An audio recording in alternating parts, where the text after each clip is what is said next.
But as you read through the Gospels and you read through the people that are following Christ, it has specific categories of people that were following. The 12, everybody knows that. Mm-hmm. Then there's disciples. He had disciples outside of the 12. There were followers, the crowds, and adversaries. Mm-hmm. So just as a scriptural reference, these are each a category. So when you see these words in Scripture, don't gloss over them as though it's just a euphemism or a synonym, equating the same thing. There's a difference between followers, disciples, the crowds, adversaries, and the 12. Mm-hmm. So amongst the crowds of followers, you had a very diverse group of people. The social environment from which Jesus drew his disciples was a very complex mix of personalities, ideas, and agendas. As Jesus' notoriety grew, he drew crowds every time he went into a city. Crowds were composed of disciples, followers, adversaries, and people who just happened to be out going about their daily lives and happened to stop at the spectacle. So Jesus walks out and he's got followers, adversaries, some disciples, and people who were just out and looked and said, hey, something's going on here. Just drawing crowds. Jesus ministered to the crowds, knowing full well that his celebrity or notoriety was the only reason many of them were there.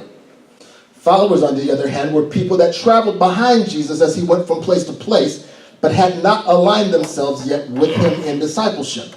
Followers tended to be hopeful, some of them curious, some of them skeptical, cynical, and then there were many that were needy.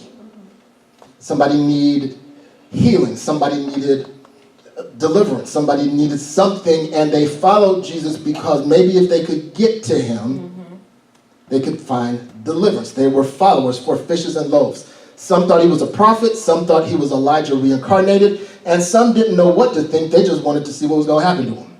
Once again, regardless of these people's intentions, Jesus ministered to their need and attempted to speak life to them. Then you've got the disciples, who were those who pledged themselves to Jesus but didn't all have the same call or degree of responsibility. The 12 had a specific distinction and actually baptized the majority of Jesus' disciples. Jesus didn't baptize too many people. His 12 did most of the baptizing of the people who became disciples. Jesus had so many disciples, he could pick 70 to go out and minister to cities in advance of his arrival.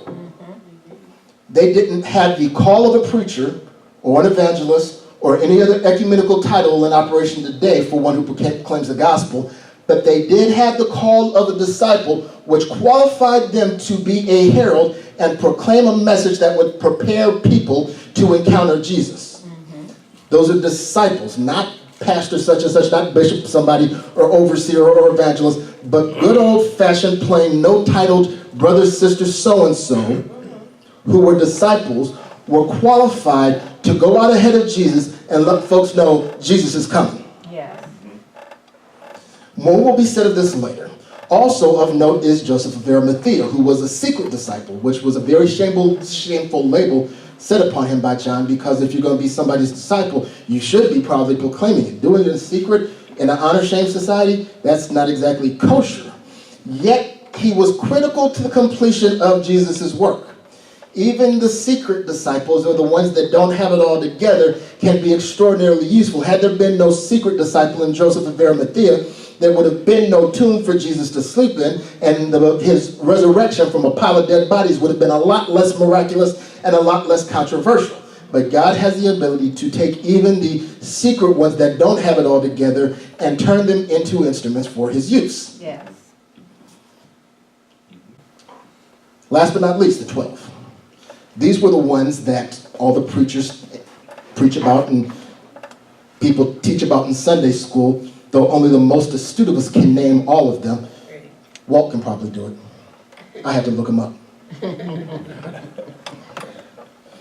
These are the ones that received divine revelation from Christ, were directly trained by him. These were the ones who he pulled aside and gave explanations of the parables to, and were entrusted with carrying on his work after the ascension. Now, it was not a monolithic block of devotees. We could break this group of 12 up into 3 subsets. You had the 3 inner circle, James, John, Peter, very good. James, John, Peter. Then you had 8 that weren't inner circle. Bartholomew, Matthew the tax collector, Andrew, Thomas, Simon the zealot, James the son of Alphaeus, Philip, and Thaddeus. Anybody heard of the disciple Thaddeus before?